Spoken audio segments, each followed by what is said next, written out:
Hello and welcome to the Sight and Sound Video History Project of the Toledo-Lucas County Public Library. I'm Tom Walton. Today we have the pleasure of sitting down with a woman who's very much a part of her adopted hometown. She's been a businesswoman, an entrepreneur, a philanthropist, fundraiser, you name it. And she's known to her many friends as simply Sara Jane. More formally, she is Sara Jane DeHoff. And Sara Jane, I'm very much looking forward to getting better acquainted today. Glad to have you with us. Thank you. I'm happy to be here. Let's talk a little bit about your childhood first. And I've learned an awful lot about Fairbank, Iowa while researching your background. You were born Sara Jane McCone in Fairbank, Iowa in 1944 during World War II. I did a little checking. Fairbank is about 20 miles northeast of Waterloo. It sits in 2 counties and is home to about 1,100 people. Can you tell us a little bit about your childhood home, about Fairbank? Well, first of all, I wasn't born there. Okay. I was born in Washington, Iowa, and I'm the youngest of 5 girls. And my father maybe was the epitome of the joke that the traveling salesman with 5 daughters. He was the district representative and traveled a great deal. And so when I was about 4, we moved to where my mother had grown up. She felt that they were maybe spending too much time at the country club and he should spend more time with the family. And so we had a wonderful childhood. I had two loving parents, and my sisters and I are really spread out. I have one in New Hampshire, California, Illinois, Arizona, and we continue to stay very close. And but as a child, we had the great outdoors. It does make family reunions a bit of a challenge, I imagine. We have one every other year. All right. And they have come from Hong Kong. They've come from Oh my gosh. nieces in Germany, nephew that lived for a while in. But although you weren't born in Fairbank, you grew up there basically as a child, and a farming community, I believe, basically. Totally farming. Uh-huh. And you lived on a farm. Lived on a farm. Talk about that. Well, my father once in a while would take up a hobby of either raising turkeys or chickens or pigs or cows, and he'd be gone and we'd have to take care of them. And it was fun. As I say, my cousins lived across the road, and we had more time trying to hide from work. You know, it was great. You could go find a hiding place really easy in the country. It was safe. We had beautiful the Wapsipinicon River, Mm-hmm. and in those days it was clean enough and everything. You could swim in rivers, and we had Fairbank was a very small town, and it was sort of a time, if you remember, when schools consolidated, so that 3 towns Sure. went together and they formed a school out in the country. And it made, if you remember, they always had in the back page of the Life magazine, they always had a great photo, the last page. And it made the page because there was the referee coming out of the cornfield holding a football. How appropriate. Yeah, it was. But so it was, my family, I was fortunate. They loved to travel. My mother had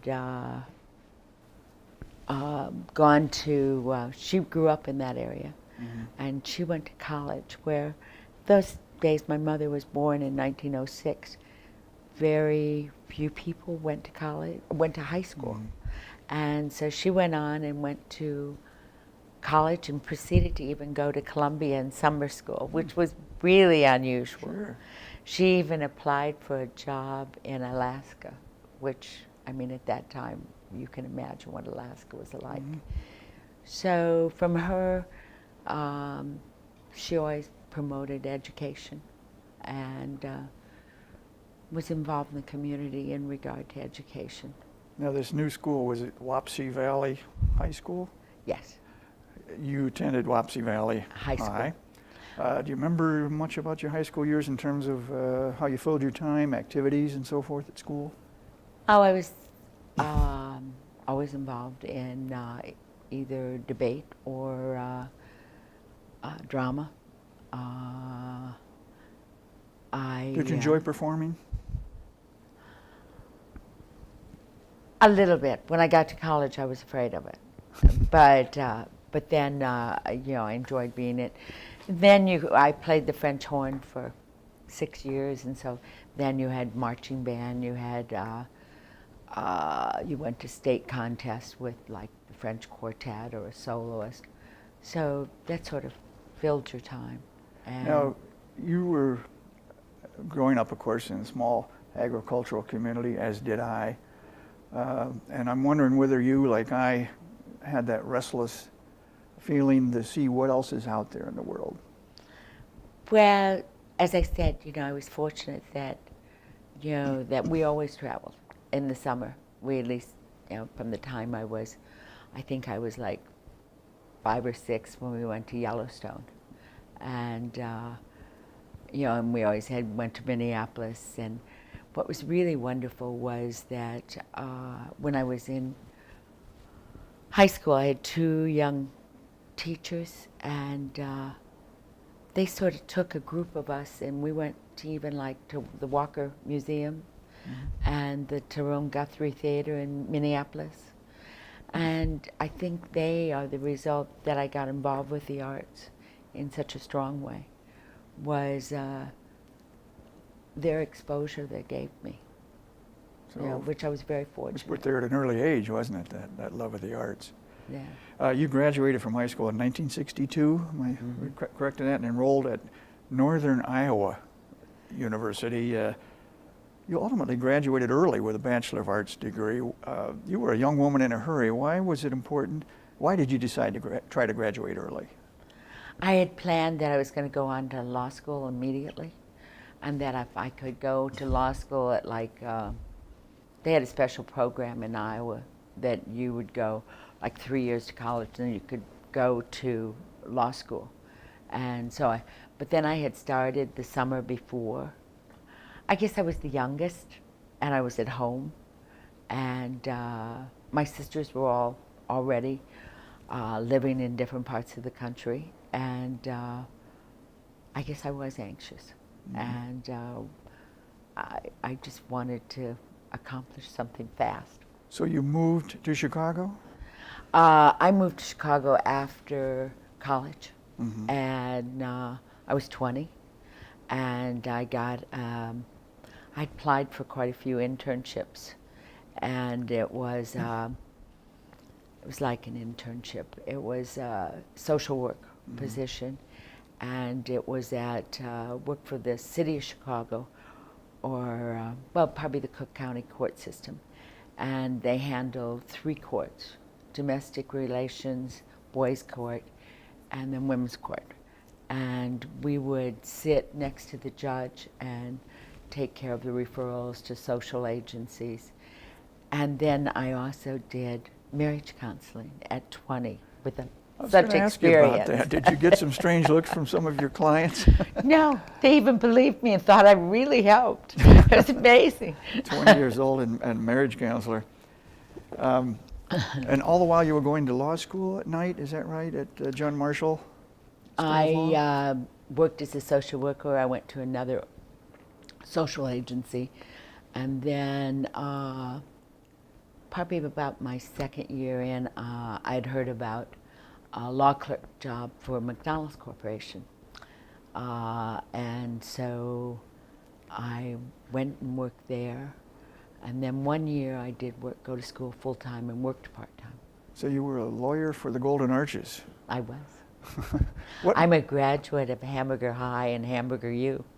And that's impressive. That Indeed it is. impressive. What were your duties as a lawyer for We McDonald's? were, well, first of all, McDonald's is really a real estate company. Their profits are geared off their leases. And so I worked in the real estate department as a law clerk, and then as an attorney, and then as a real estate representative on the West Coast. So you worked on either, getting legal acquisitions of the real estate, or you at one point I was working on changes. When you wanted to remodel, you had to get landlord permission, etc. So you were constantly drafting legal documents and getting signed. So you indicated that McDonald's makes its money off its leasing, Right. pretty much. You mean they could give those burgers away?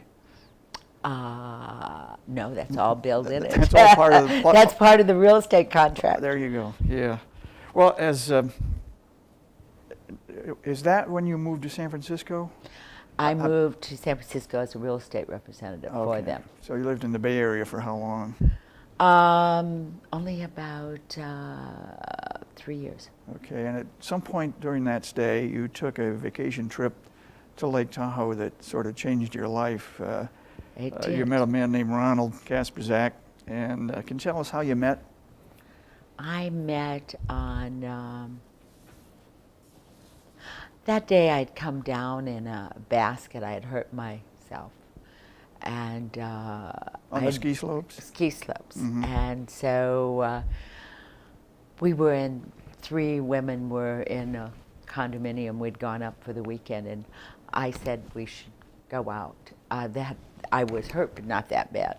And so we went out, and they were dancing, and Ron asked me to dance, and I said I couldn't because I had been injured, but I would love for him to sit down and talk. And that proceeded to lead into... And a romance began to blossom. Yes, How it about did. that? But you made one more move, and I think this was in the mid-'70s somewhere, maybe 1975, to a place called Toledo, Ohio? Yes. How did that come about? I had moved back to Chicago, where I'd lived before, and so that I'd be closer to Toledo.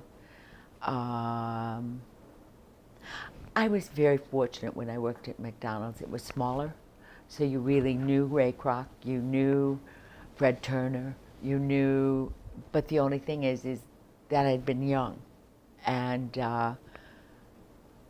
I proceeded to ask for a transfer to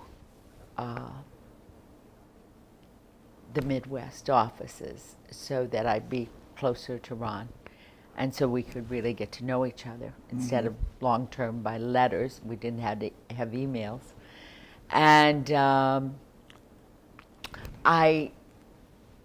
Ron had been married, but his divorce wasn't final, but he had been separated for over a year, I think. And I had 2 vice presidents discussing whether they should transfer me or not. And at that time, I decided maybe it should be time that I cut the apron strings, that our relationship had been a long-term one, but I had too many fathers maybe in the organization. And so then I moved to Chicago and just worked part-time until I finally moved to Toledo. And so when did the move to Toledo occur? Probably about May of 1975. And I opened a business then in the fall of 1975. okay, and you ultimately in Toledo opened your own store. Yes. Called Js Emporium in Perrysburg. Can you talk about that? Well, I had been looking for a job, but the market was really bad in 1975 in Toledo to get a job. And so, and my work experience didn't really match a lot of companies in Toledo area. And so I had helped somebody get started in a business in California, and so I decided to do it myself. And I really had no retail experience. I had never even heard of gift shows. So I was writing to companies in Europe that I wanted to carry, and they told me about the gift shows and the different industrial places that I could go to buy products for my store. So it was I was very fortunate that I had a lot of people who helped me. I mean, I met people that were manufacturers or manufacturers reps, and they were very helpful to show me what other lines, and if I like this line, I'd probably like these other lines.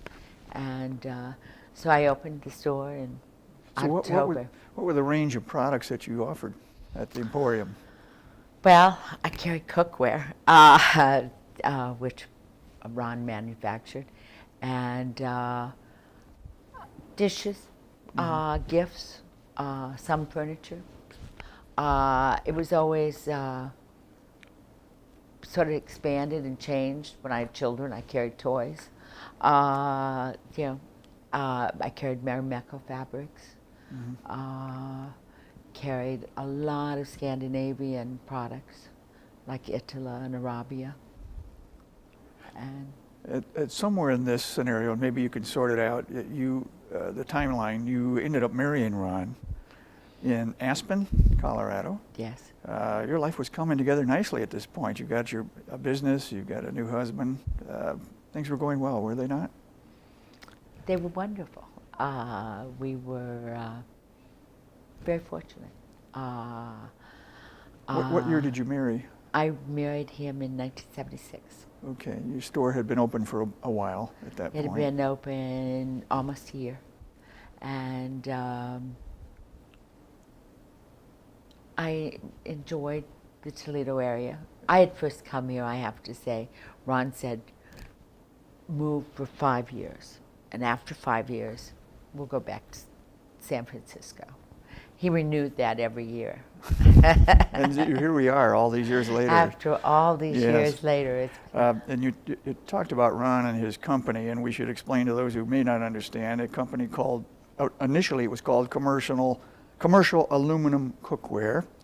He had founded that back in 1963, and it's a company, of course, we know today as Calphalon, makers of premium cookware. Did you get involved in the company right away, his company? No, not right away. And the thing is I, after I'd opened the store and was more out in the business, I might advise him on new products, design. Legally, I might advise him on some things he should do, but otherwise I'm sure he considered you a valuable consultant. And it was great because we traveled because of the fact that I would go to the gift shows.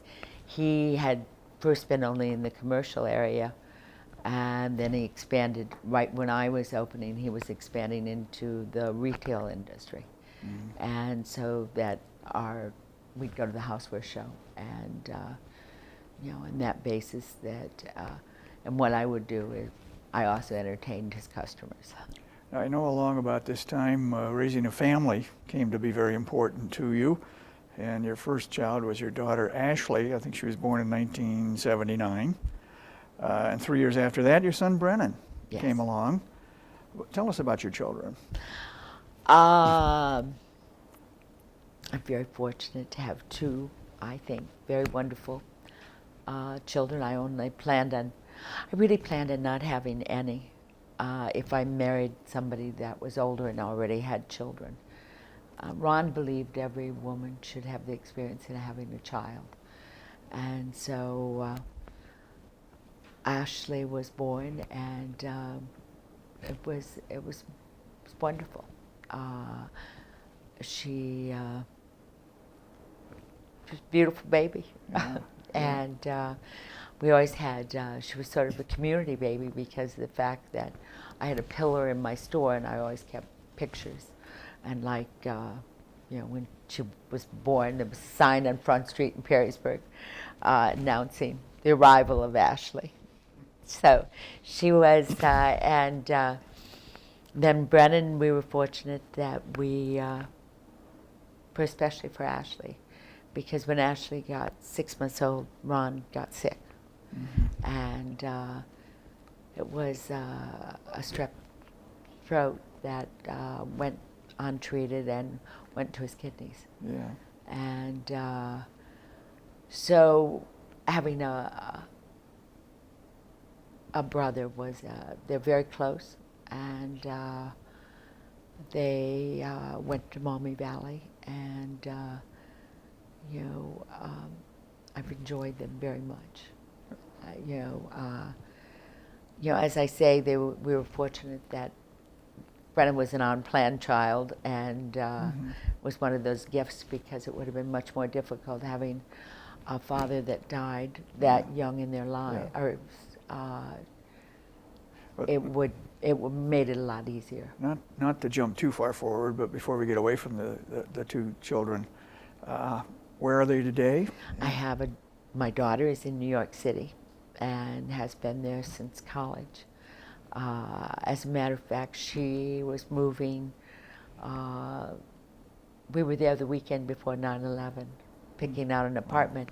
I convinced her to come back and move when she was better prepared, and the apartment would be better. It's the only reason she wasn't there on that Monday, or Tuesday rather. And so she's been there, enjoys it. She's been involved in the arts, both theater. Gosh, where'd you get that? I know. And then she's now working with another and getting it started, sort of a import distribution, selling African jewelry, and working with some of the women in Africa that make it. And that's coming off really well. She has married or is not? No, she's not married. And Neither of Brenna? my children are married yet. Okay. They're taking after their mother, who got married late. And my son is in Seattle. And of course, coming out of Toledo, he is a glass blower. And he's striving to be a success. And he's carried by a few galleries and has a big show coming up this summer. Well, just like your siblings, your children could not be farther apart from one another, could I they? know, I know. And still be in the U.S. And they're still very close. I guess in the 1980s, was it, you lived in the Old West Inn on Robinwood? Yes. Robinwood Avenue. But you and your family had a crisis to face, and you've alluded to it, Ron's health. Can you talk about his illness and how it happened? As I say, it's one of those things that he was diagnosed when I was about a couple weeks from delivering Ashley, as having strep throat. And so he got medicine. I don't think he took it long enough, or sometimes you need to take like 2 batches of it to get rid of strep throat, and it went to his kidney. And but he proceeded to, still continue to work and be active, and made his company a success during that period of 10 years that he had his illness. And you really don't usually die from kidney disease. It just reduces the medication you're on, your ability to fight other illnesses. And so he proceeded to get another illness that went to his heart in 1990. 1990. How did that impact you? You're a young mother with 2 young children and a career, and here you are. You lost your husband. Things sort of are pre-planned or something. So I had entered into a contract to sell my business in the fall of '89. And people At this point you knew Ron was No.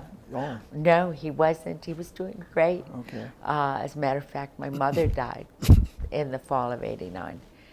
And these people just came, and it just seemed like the right thing to do, that I'd have more time for the children. And so then he proceeded to get this infection, and it was, as I say, it went to his heart in February of 1990. Otherwise, he had maintained his kidney illness.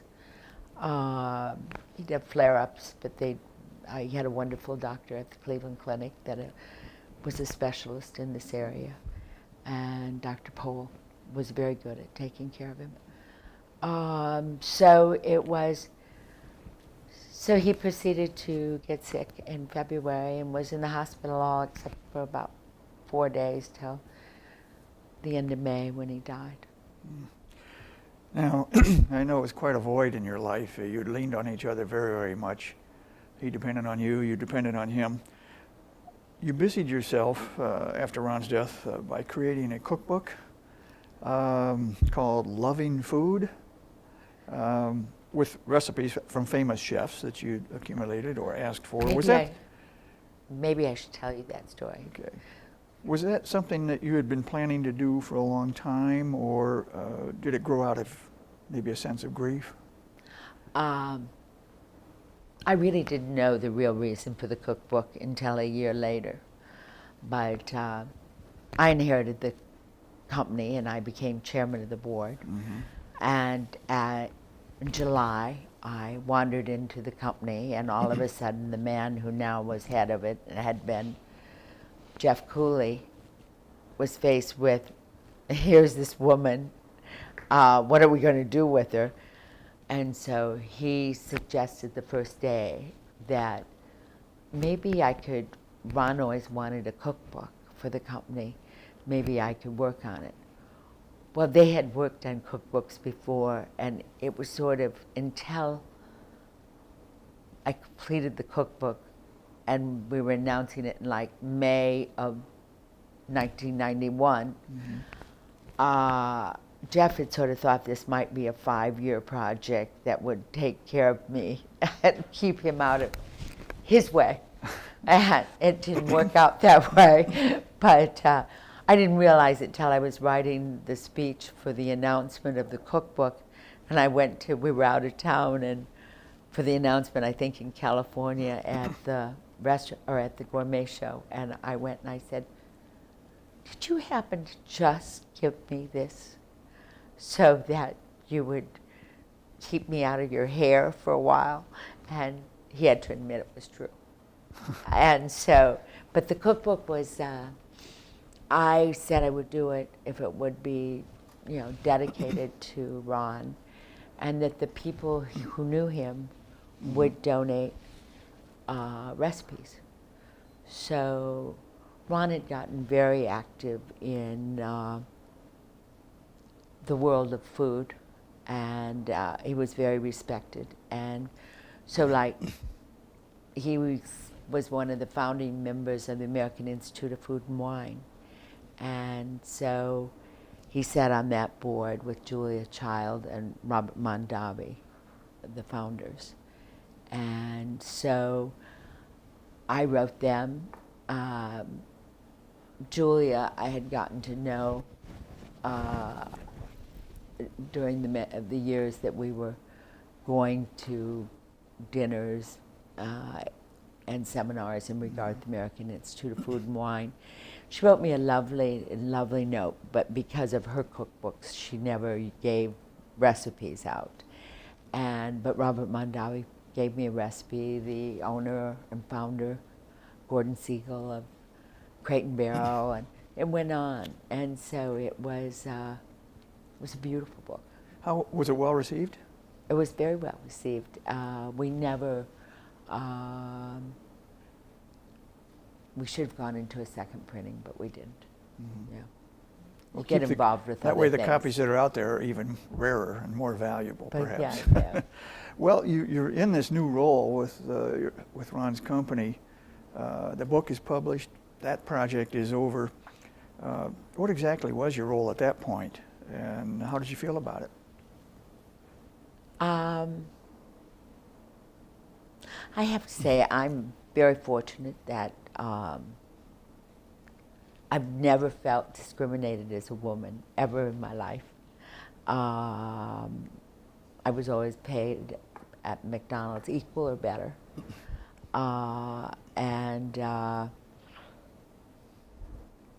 So with that, I was a strong woman. And so the thing is that I got involved with the company, but I wasn't interested in being day-to-day. I was chairman.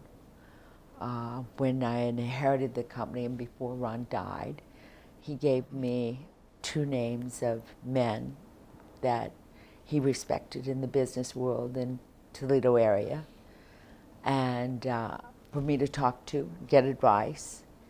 and they both advised me to sell. Again, Toledo in 1990 was not in a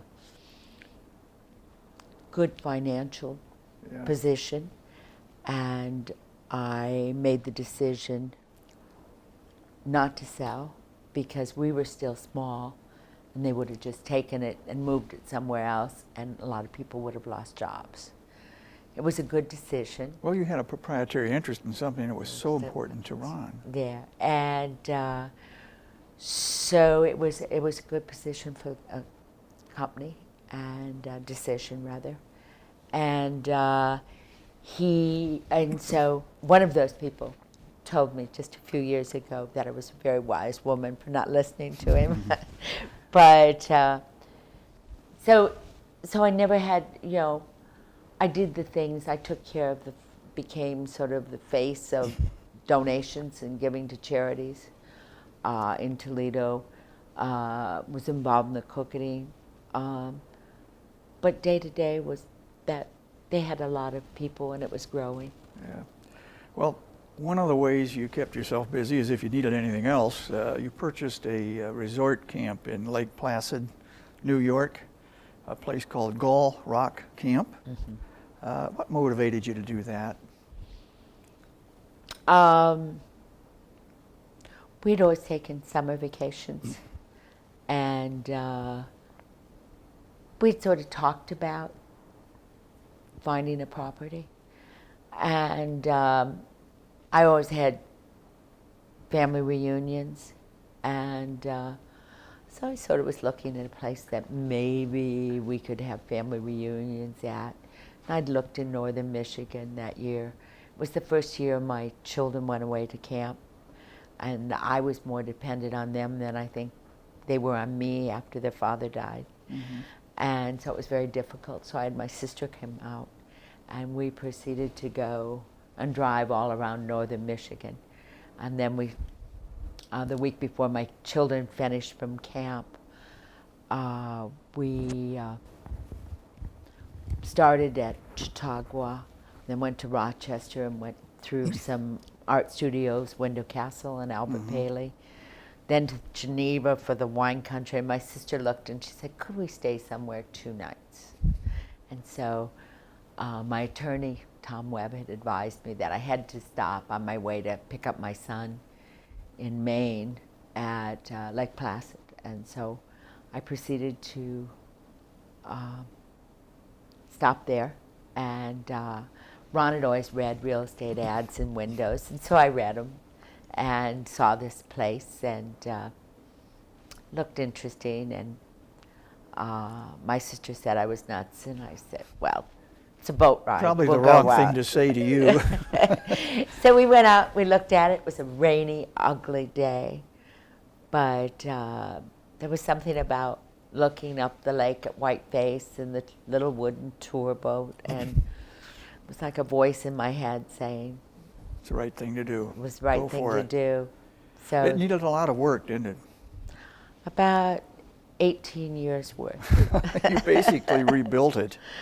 But it was, I was very fortunate to hire a good contractor as a caretaker. Mm-hmm. And he has proceeded to make it really a wonderful place. You still have it? Yes, I do. Okay. And you still get there frequently? Once in a while we'll go in the winter, but you have to snowshoe in or take a snowmobile for a mile. And otherwise you go in by boat in the summer. And so I usually go in July and August. But it's a resort and you do rent it to... No. No. Oh, it's just a family home. Okay, it's family owned and family used at this point. Right. Yeah. What is it about Lake Placid? Kind of remains a retreat for you. What draws you to it? Oh, it's a wonderful mixture of beautiful mountains and water. It is, before I had found Lake Placid, I'd sort of started volunteering. Mm-hmm. And had gotten into land conservation. And the Adirondacks are sort of the home of our national park system, and it was the first area of the country that believed in protecting land. Mm-hmm. And so that has saved the beauty of it. Mm-hmm. But it's a mixture of people living there and protecting the land. Now, you mentioned that you made a decision to hang on to the company, and turned out to be the right one. But several years later, maybe 8 or 9 years after Ron's passing, your company was sold, ending your family's ownership. Why, at that point then, did it become the right choice to sell? That was a decision I made. I had been in Lake Placid and reading the papers. It seemed like a lot of companies were selling. And I started to think maybe it's the right time for us. And so I asked the people that work for me to ask their opinion. They said no, and I said, let's look. Mm-hmm. And come back to me in a couple months and tell me. And they came back and said that I was right. It was the right time to sell.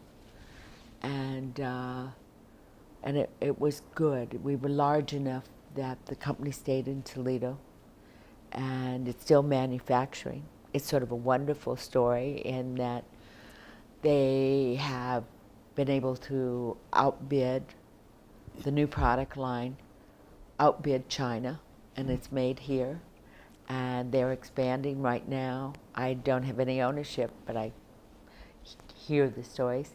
And the thing is I think they're on like 3 shifts, and it's wonderful. So even though the company has thrived, was that nonetheless a tough transition for you on a personal level to let it go?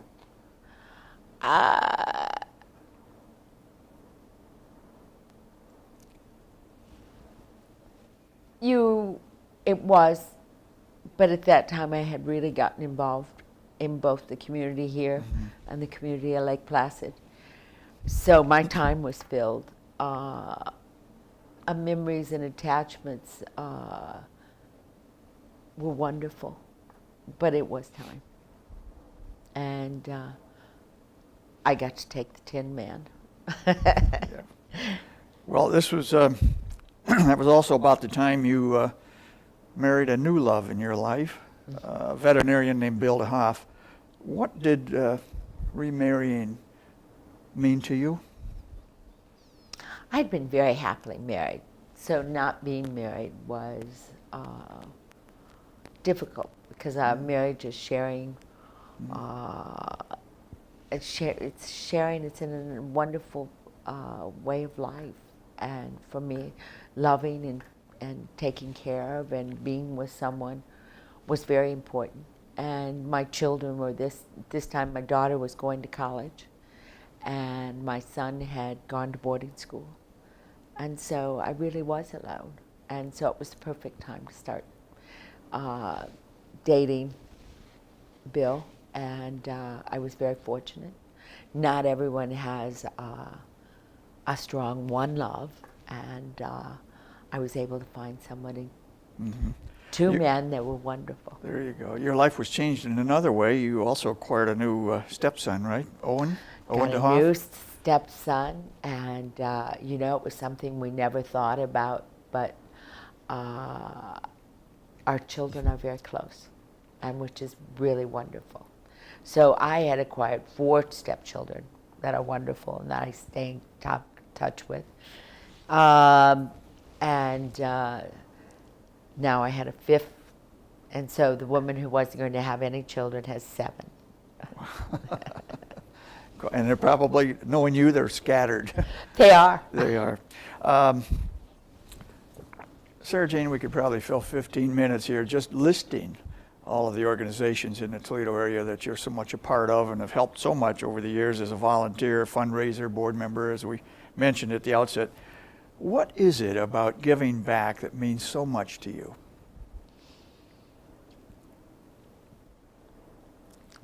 Is it giving back or is it taking? It's the energy. It's my fulfillment.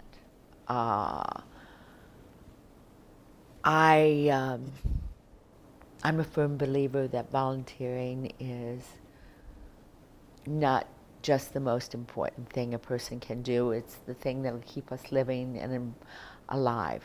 I'm a firm believer. I had a mother-in-law that was still raising funds for an organization in her 90s.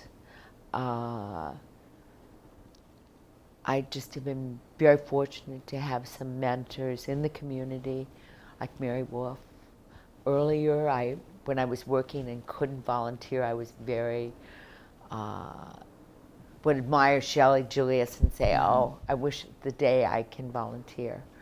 I'd done some involvement before when I was younger, but with business and children it was difficult.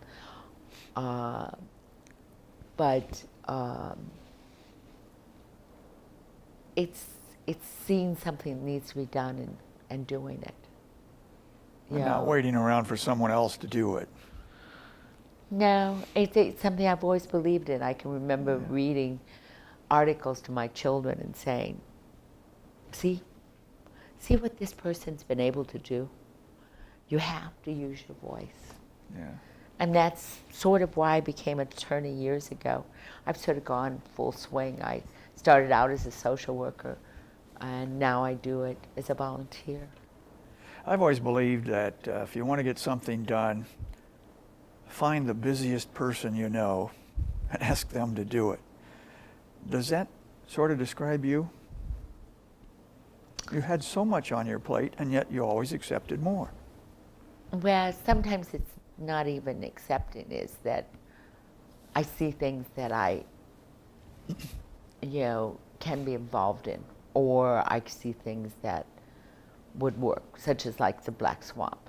I mean, we had vacationed out in the Hamptons as the first time I saw land conservation, and so it was learning about that, and then working with Mrs. Stranahan next, my neighbor, and it was time to start it.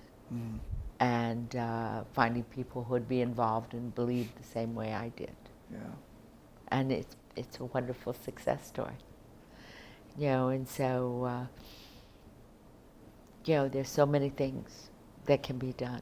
Oh, well, I want to try something. I'm going to mention an organization you've been involved with, and then you tell me why that one was important to you. And I'm going to start with the Toledo Symphony.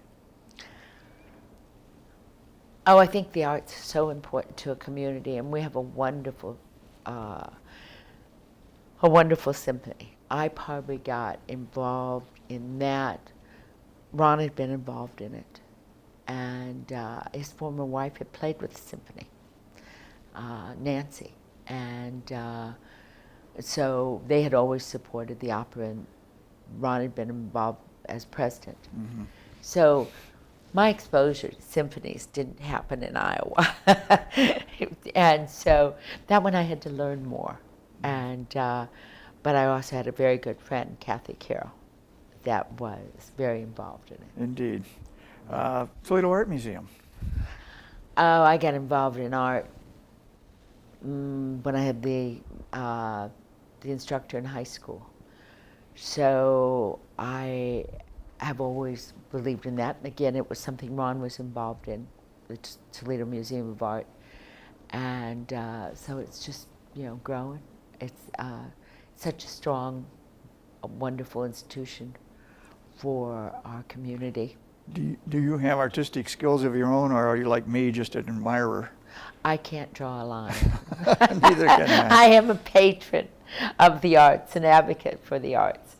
I have creative ideas, but I could never do them. I know what you mean. I was, I think, going to a Catholic school and told to stay within the lines and color with the right colors. You don't do a tree that's not green and brown. Well, you know what? Sometimes you have to draw outside the lines. I know.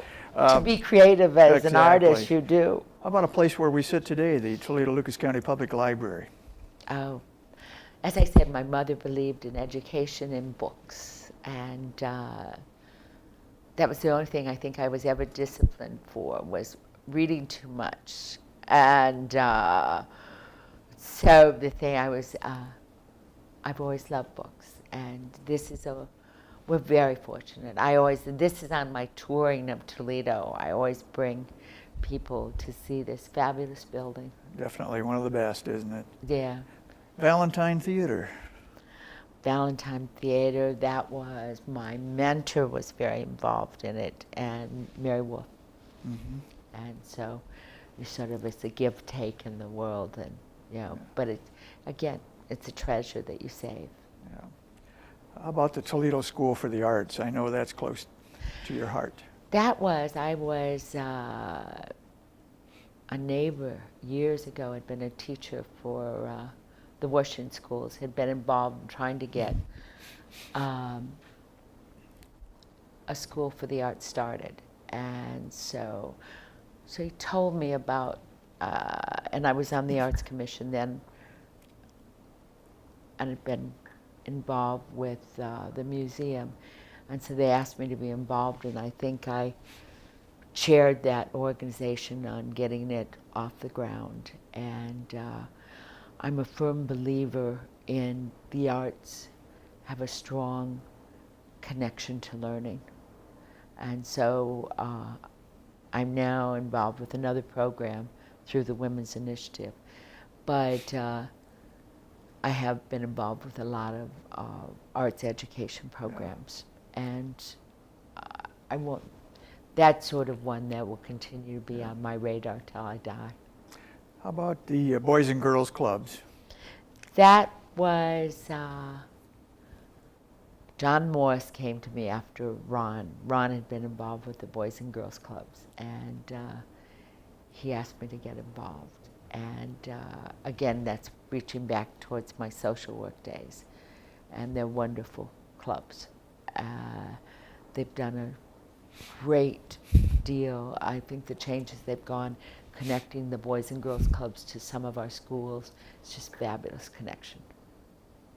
Toledo Community Foundation? Again, I couldn't say no. It was a wonderful learning ground about more organizations in the community and getting to know different people. It does a wonderful job. You mentioned, I think, that your children went to Maumee Valley Country Day School. What about MVCDS? Again, I was on the board there when my children were in school. And it's, again, we're a treasure that some people would not move to our community, executives, without a school being here like that. Mm-hmm. It's a wonderful institution that gives back to the community a lot. Now there's another wonderful institution that you helped create, and that's the Black Swamp Conservancy. That meant a lot to you. Yeah. That one, it still does, but it's a great success story. They're doing a wonderful job.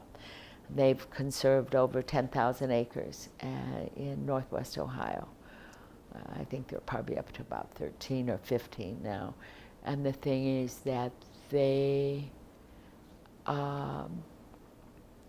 it was something I wanted to start to bring that concept of saving land, farmland, to and there's an education Ohio. component, isn't there? I mean, a lot of folks in our area don't understand or appreciate the history of the Black Swamp. Yeah, that educational part, but the thing that we must educate people is that we have to save land. Yeah. It's for our health, our breathing, our children. Green space is very important. Oh, absolutely. One more I want to ask you about the Arts Commission of Greater Toledo and its Young Artists at Work program. Again, you and I can't draw a lick, but it is so important to encourage those who can at an early age.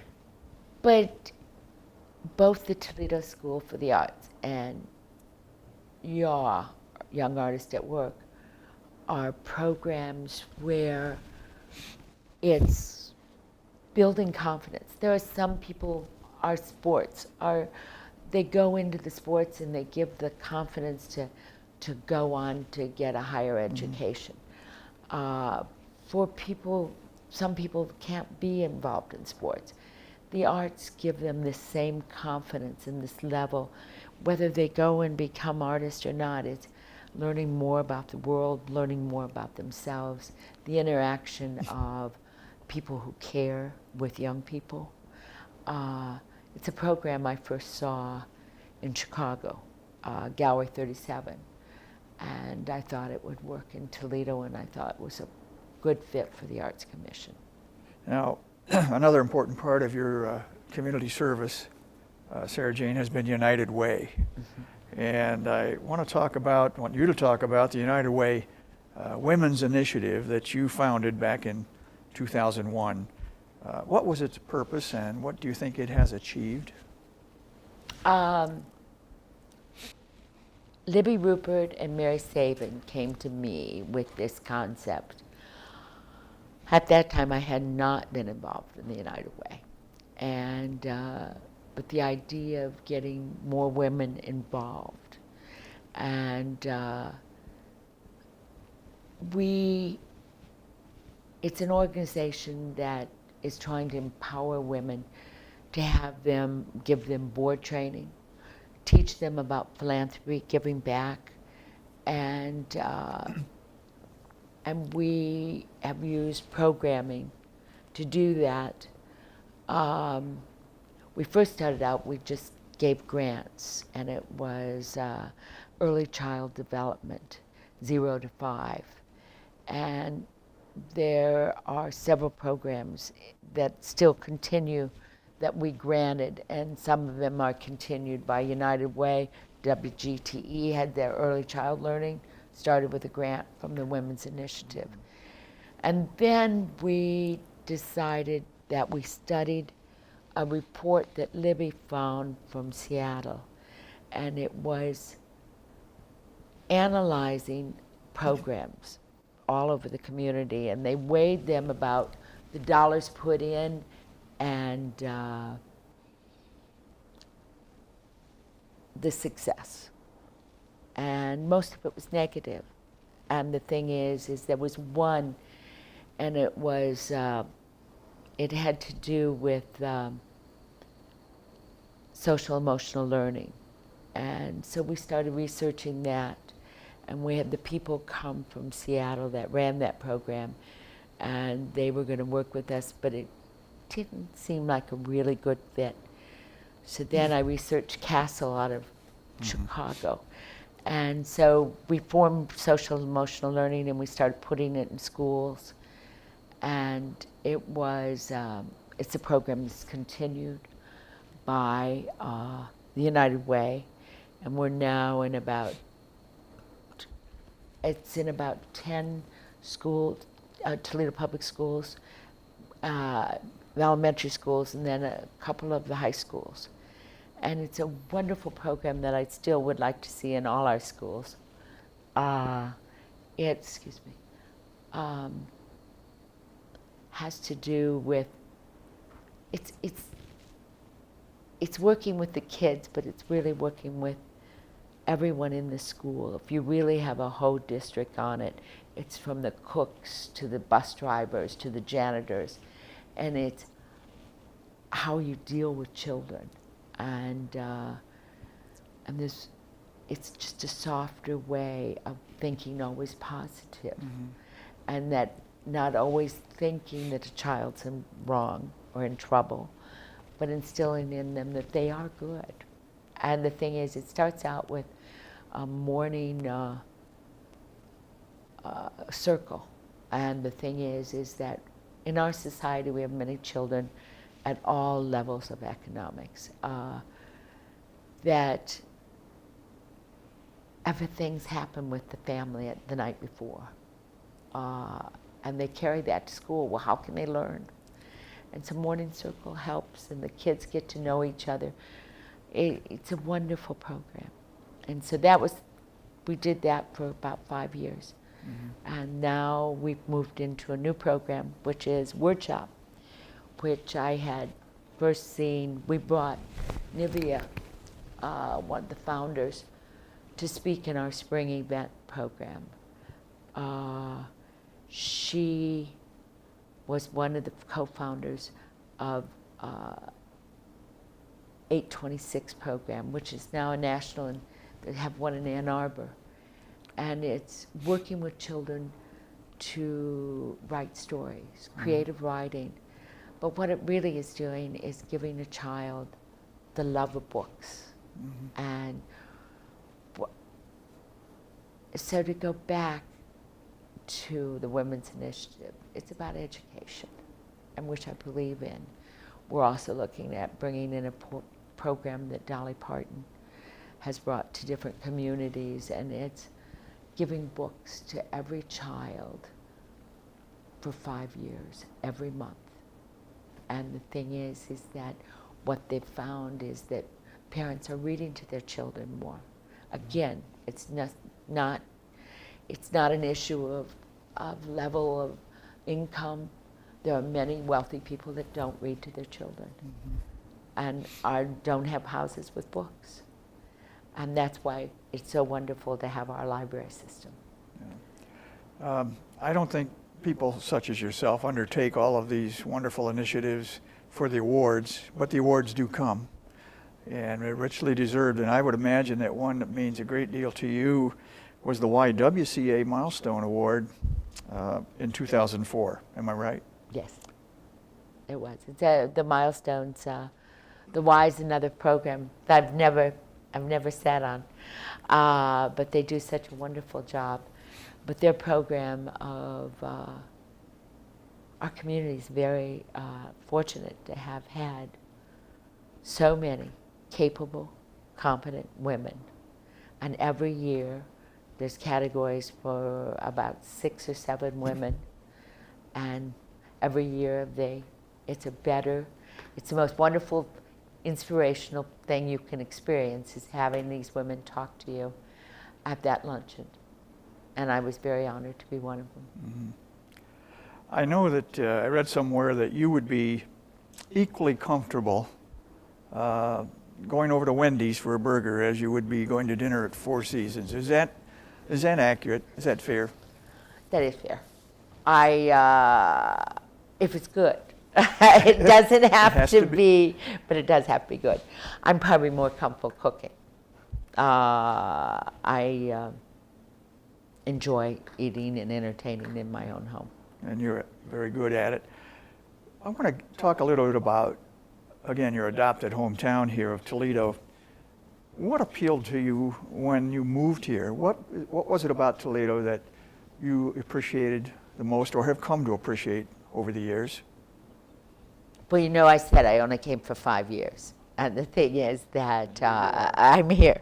And especially when my husband died, my first husband.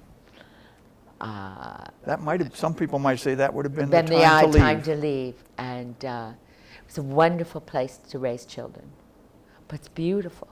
I mean, we have, first of all, we have wonderful cultural environment that cities our size don't usually have. We have a museum that's outstanding, world class.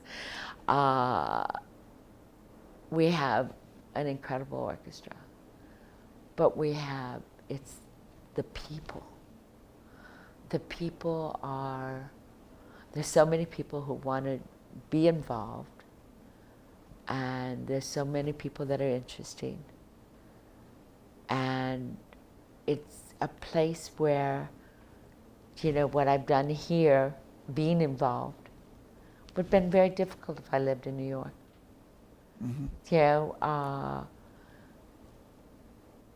The thing is that this is a community you can be involved in.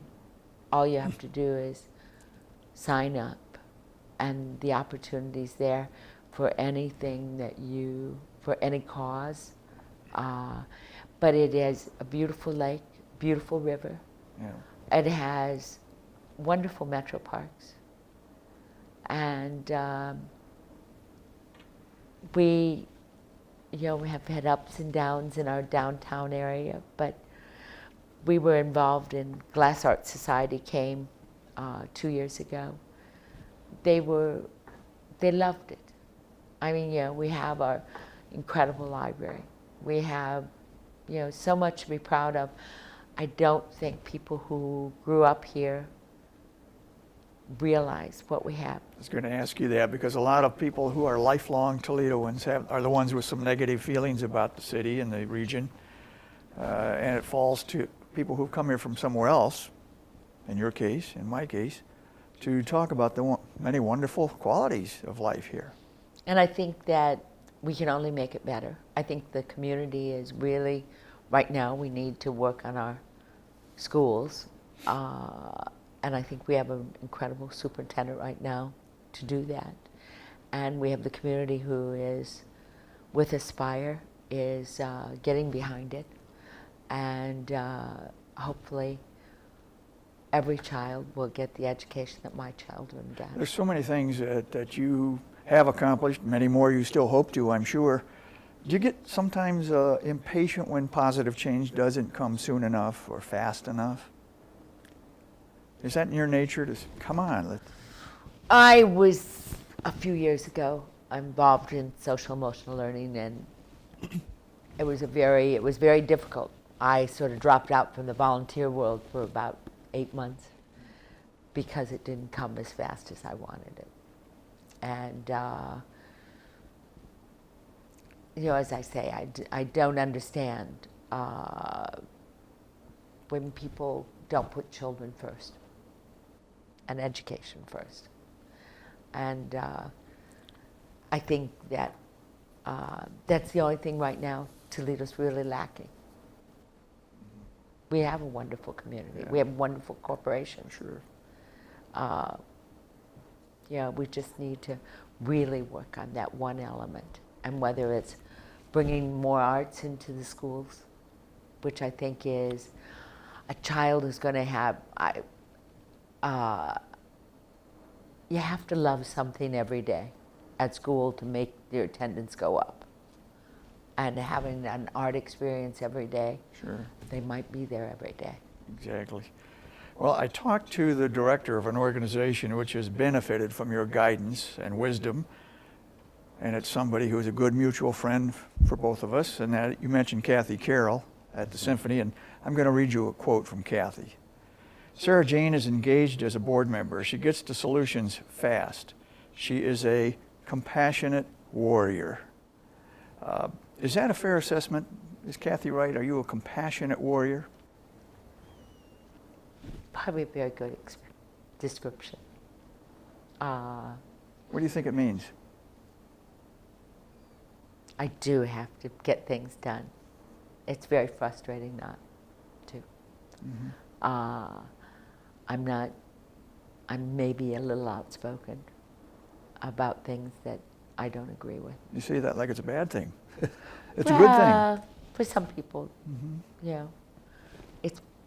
It's easier not to speak and then to sometimes speak. Do you feel you still have a lot to accomplish? Totally. There's so many causes and not enough time. Well, later this year you're going to observe a rather significant birthday, one I just had, 70. Does that number bother you? Or is it just a number? Do you know what I found that bothers you?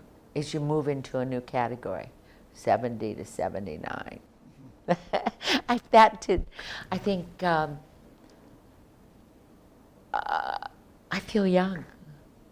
I feel like younger than a lot of 50-year-olds I know. So as long as I feel that, I'm in good health. I have a lot to do. So I don't have time to worry about it. But I am going to meet it head on. My first thing would be to go into hiding. I've decided I'll plan my own party. I've decided that 70 is the new 69. I don't know. I think of what I thought of people that were 50. Think back when you were 20 and you thought 50-years-olds were so old. Oh, I know it. And Yeah. 60-years-olds were Never so expected old. to live that long. Yeah. It is a number in many ways, just a number. It has to be if you're young at heart. Yeah. What would be number one on your bucket list at this point in your life? Oh.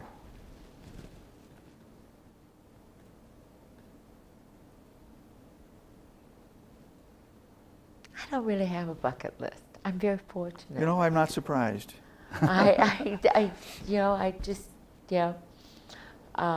going to go to Turkey in May.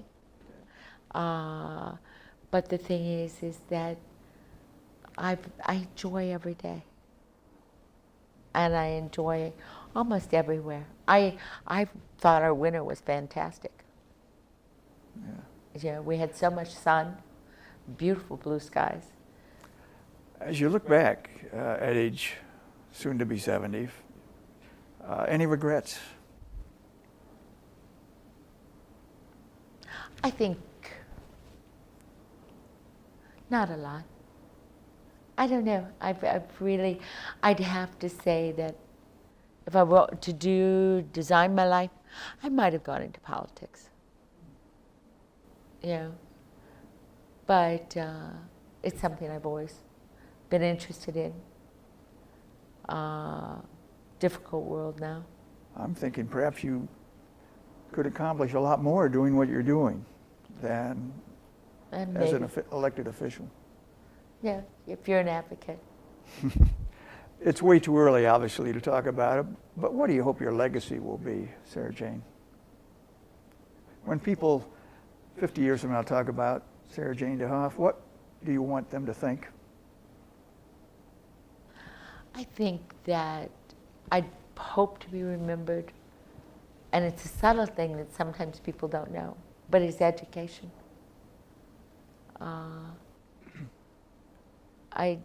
Somebody who tried to look outside the box